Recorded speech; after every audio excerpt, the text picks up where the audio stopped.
नमस्कार दोस्तों। जिस तरह से राजशाही से निकलकर लोकतंत्र आता है, डेमोक्रेसी आती है, ठीक उसी तरह से डेमोक्रेसी से तानाशाही आती है। देखिए, प्लूटो की एक अवधारणा थी कि अगर 100 आदमी एक नाव में सवार हैं और वो चाहते हैं कि वो नाव एक काबिल आदमी चलाए उस नाव को, तो ये फैसला जिसमें नाव चलाने की काबिलियत है उसकी काबिलियत के आधार पर हो, या फिर वो 100 आदमी मिलकर एक चुनाव करवाएं और जिसको ज़्यादा वोट मिले वो आदमी नाव चलाएगा। अब जिसको ज़्यादा वोट मिले वो आदमी नाव चलाना जानता है या नहीं जानता, ये कौन तय करेगा? ये चुनाव से कैसे तय हो? और भारत आज़ाद हुआ उसके बाद जो लोकतंत्र के हम लोगों ने हमने महसूस किया, राजनैतिक हत्याएं जो बड़े पैमाने पर देखी हैं हमने यहाँ, जिनको एक मिलिटेंसी के आधार पे जो है उनको सही ठहरा दिया जाता है। और जो घिनौना चेहरा हमने देखा इस व्यवस्था का, तो जाहिर सी बात है कि ये तो भारत की जनता का विश्वास ही इतना मजबूत था कि इस व्यवस्था में बना रहा। वरना पाकिस्तान और बर्मा का हाल देख लें, या दूसरे हम हमारे देश से ही जो देश अलग हुए हैं, कभी हमारे देश का हिस्सा थे, उनमें जो हुआ डेमोक्रेसी का अंत बुरी तरह से, तो कहीं ना कहीं ये सही है कि लोकतंत्र कभी कभी लोकतंत्र के अंदर ऐसे फैसले लिए जाते हैं जो देश के लिए कभी सही नहीं होते या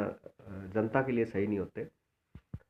आज भी हम अगर आतंकवाद ग्रस्त क्षेत्रों की बात करते हैं, पूर्वोत्तर की ले लें, तो वहाँ इतने सारे फेक एनकाउंटर सुरक्षा बलों द्वारा किए किए गए,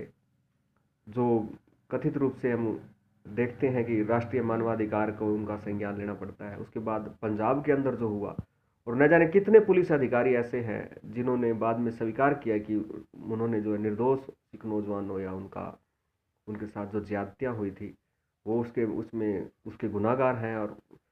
कुछ अधिकारियों ने तो आत्महत्या तक के विचार अपने मन में आने की बात स्वीकारी कि उन लोगों ने जो किया उससे उनको आत्मग्लानि हुई और वो चाहते थे कि वो आत्महत्या कर लें। तो ये एक रूप है इस लोकतांत्रिक व्यवस्था का, बुरा रूप जिसको हम कहते हैं। क्योंकि हर लोकतंत्र के अंदर 5 साल बाद जो है हम आदमी बदल देते हैं उसमें, तो कोई भी स्थायी जिम्मेवार नहीं होता व्यवस्था का। उसको ये लगता है कि वो 5 साल है और उसके बाद जो दूसरा आएगा उसको संभालना है। और 5 साल भी जो है वो जो है अपने निजी स्वार्थ और अपने निजी कामों के लिए निकाल देते हैं। नेताजी सुभाष चंद्र बोस इस पक्ष में नहीं थे कि स्वतंत्र भारत के अंदर एकदम से हम जो है डेमोक्रेसी लागू करें, क्योंकि डेमोक्रेसी की जो शर्त होती है वो सबसे पहली शर्त और सबसे मजबूत शर्त जो है वो, जिस क्षेत्र में जिस राष्ट्र में आप डेमोक्रेसी लाना चाहते हैं या इस्तेमाल कर रहे हैं, वहाँ का नागरिक बिल्कुल पढ़ा लिखा होना चाहिए, अपने अधिकारों के प्रति सजग होना चाहिए। क्योंकि डेमोक्रेसी के अंदर अधिकारों की जो रक्षा होती है या कर्तव्य के जो सिद्धांत होते हैं उनकी रक्षा जो होती है वो नागरिक के जिम्मे होती है, ना कि किसी पुलिस या फौज के उत्तरदायित्व बनता है ये। हमारी भारत की जनता अनपढ़ थी, अशिक्षित थी, तो उन्हें ना ही तो कानून की जानकारी थी, ना ही वो बारीकी से किसी भी ऐसी कानून विरोधी गतिविधि का विरोध करने की स्थिति में थे कि यह डेमोक्रेसी लागू हो। फिर भी हमने इसको चलाया, और जनता ने जो है इस डेमोक्रेसी की जो भारत के अंदर इसकी एक बहुत बड़ी कीमत चुकाई है अपने बच्चों को खोकर। और यहाँ जो हमने देखा है इस डेमोक्रेसी का हाल, इससे एक बात तो साफ है कि इसके लिए निहायत ही जनता का सजग और पढ़ा लिखा होना जरूरी होता है, ताकि किसी भी गलत स्थिति के अंदर जब सरकार कोई गलत निर्णय ले रही हो तो तमाम वो विकल्प उस नागरिक के पास उपलब्ध हों जो वो उस सरकार के खिलाफ इस्तेमाल कर सकता है। सिवाय हम सिर्फ एक आंदोलन खड़ा करके, अगर हमारी कोई सरकार जो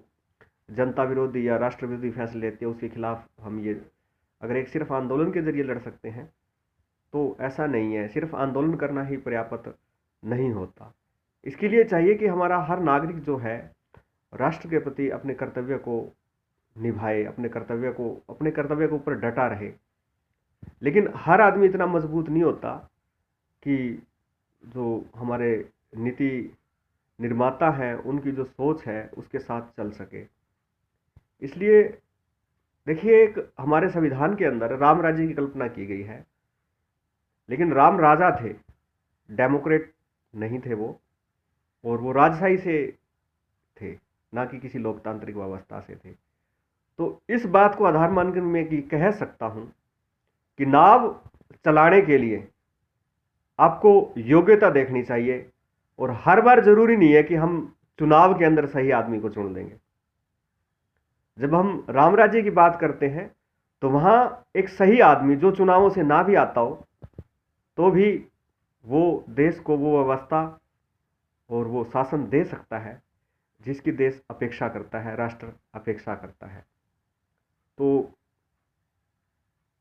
हम सब लोग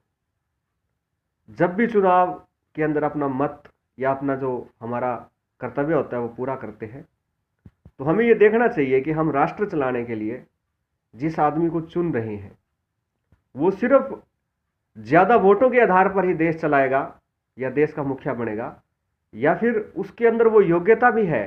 जो देश चला सकती है, जो साहसिक फैसले ले सकती है, या राष्ट्र के लिए जो जरूरी तत्व हैं उनको अक्षुण्ण बनाए रखेगा, वो उनकी वो रक्षा करने में समर्थ होगा जिस भी आदमी को हम देश की बागडोर दे रहे हैं। और जो व्यवस्था हमने चुनी है उस व्यवस्था के अंदर लोगों का विश्वास बनाए रखेगा, उस व्यवस्था को पंगु नहीं होने देगा, उस व्यवस्था के जो छेद हैं उनको वो बंद करेगा, उसकी जो कमजोरियां हैं उनको वो दूर करेगा। तो चुनाव के दौरान हमें ये चीज़ें देखनी होंगी कि जब भी हम किसी आदमी को चुने तो हमारे जो ये उपरोक्त सिद्धांत हैं जो मैंने कहे हैं इनके लिए इन पर वो खरा उतरे, तभी जो है हम जो है एक सक्षम राष्ट्र का निर्माण कर सकते हैं, सक्षम देश का निर्माण कर सकते हैं। धन्यवाद।